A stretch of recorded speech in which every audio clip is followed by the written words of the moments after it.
ভাই বোন যখন একসাথে কথা বলে তখন আল্লাহ তাআলা বলেন এই সময়টাকে থামিয়ে দাও। আমি খুব অবাক হয়েছিলাম এই হাদিসটা শুনে। আচ্ছা, ভাই বোন কথা বললে ফেরেশতাদেরকে আল্লাহ কেন সময় থামিয়ে দেওয়ার কথা বলল? পরে যখন ডিটেইল জানলাম তখন খুব কষ্ট লাগলো। ডিটেইলটা ঠিক এরকম ছিল, ভাই বোনের সাথে এই পৃথিবীর পরে আর কখনোই দেখা হবে না। হাসরের ময়দানে না, আখিরাতে না, কিয়ামতের পরে না, জান্নাতে না, জাহান্নামে না, কোথাও না।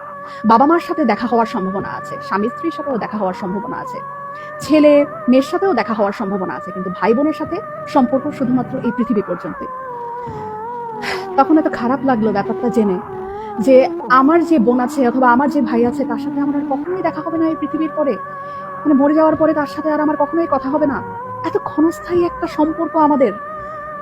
যারা সম্পত্তি নিয়ে ঝামেলা করে ভাই বোনের সাথে কথা বলে না, যারা অনেক ঝগড়া বিবাদের কারণে ভাই বোনদের সাথে কথা বলা বন্ধ করে দেয়, তারা না করেন না এই ব্যাপারটা। সময়টা না খুব কম, আমাদের খুব কম। এত কম সময় নিয়ে আমরা পৃথিবীতে এসেছি এবং এই কম সময়ের মধ্যে আমরা আবার কলুষতা, আমরা আবার ঝগড়া বিবাদ এইরকম করে আমাদের এত কাছের এত আপন একটা মানুষ, একই পেটের মায়ের পেটের বোন, মায়ের পেটের ভাইয়ের সাথে কথা বলা বন্ধ করে দিলাম। এই মানুষগুলোর সাথে তো আমাদের আর পৃথিবীর পরে দেখাও হবে না, কথা হবে না। কি দরকার মনে এত কষ্ট রেখে? ভুলে যাই না সব, ভুলে যাই।